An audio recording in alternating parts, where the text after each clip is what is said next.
নাজিমের মতো কোনো ছেলে হইতে পারে না, এতটা সুইট আর এতটা ঠান্ডা মেজাজের একটা ছেলে।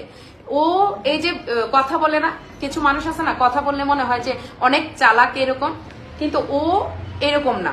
আমি আজকে সারাটা দিনে যতটুকু বুঝলাম, ইভেন তোমাদের ভাইয়া সেও কিন্তু বলতেছে আসলে ও খুবই নম্র ভদ্র একটা ছেলে, কথা কম বলে, মানে অত কিছু বুঝে না, মানে অ্যাটলিস্ট তানিশার জ্ঞান বুদ্ধি যতটুকু ওই রকম যে একটা ভালো মন্দ অনেক কিছু প্যাচ, মেয়েরা এটা বুঝবে, এটা স্বাভাবিক, কিন্তু ওর ভিতরে অতটুকু। তো আমার মনে হয় কি, ওই যে আপনারা যার এক পক্ষে যে বিচারগুলো করেন, আমার একটাই কথা, আমার কারো পক্ষ নেওয়ার দরকার নাই। ওদের লাইফে একটা অ্যাক্সিডেন্ট হয়েছে, আমার ভাল লাগে না, আমি খাবো না, আমি সংসার, আমার ভালো লাগে না, আমি সংসার করব না।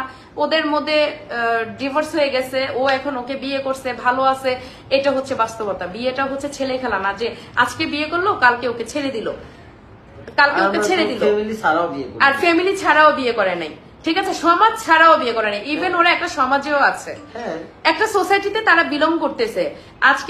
আজকে নতুন নতুন দেখে আপনাদের কাছে খারাপ লাগতে পারে, আপনাদের কাছে মনে হইতে পারে আহারে হ্যান না তেন না, অনেক অনেক খারাপ লাগতে পারে। কি তার মানে কি নাজিম কি বিয়ে ছাড়া থাকবে? আজকে তানিশার জায়গায় অন্য একটা মেয়ে হইলো কি বিয়ে করতো না? তারপর আরেকটা কথা হচ্ছে শাশুড়ি জামাইকে বিয়ে করে ফেলছে, এরকমও কাহিনী আছে বাংলাদেশে। আমি আরেকটা বিষয় ক্লিয়ার করি, অনেক কিছু আছে। রিসেন্ট খুব পোস্ট দেখতেছি যে আমার সাথে নাকি ওই মেয়ের 5-6 বছরের ফ্রেন্ডশিপ ছিল, ওর সাথে আমার কোনো 5-6 বছরের ফ্রেন্ডশিপ ছিল না, ওর সাথে আমার পরিচয় ছিল খুবই অল্প দিনে, তার মধ্যে ও আমার থেকে 3 বছরের সিনিয়র ছিল, ও কিন্তু স্টিল আমার থেকে 3 বছরের সিনিয়র। হ্যাঁ, ও হচ্ছে আমার বড় বোনকে আমার বড় বোনের সমান, ও আমার সমান না। আর ওই যে ভিডিও সূত্রেতে যদি ওকে আমি কোনো কিছু দিতাম বা গিফট করতাম বা ওর ভালো লাগতো, সেই সূত্রতে ও বলতো যে হ্যাঁ আমার বেস্ট ফ্রেন্ড, আমার লাইফে পাওয়া ভালো একটা বন্ধু। ওই 4-5 মাসে সে আমার বেস্ট ফ্রেন্ডের উপাধি দিছে, তার জন্য এখন মানুষ এটা নিয়েও আইসে ট্রোল করে। কিসের বেস্ট ফ্রেন্ড ভাই?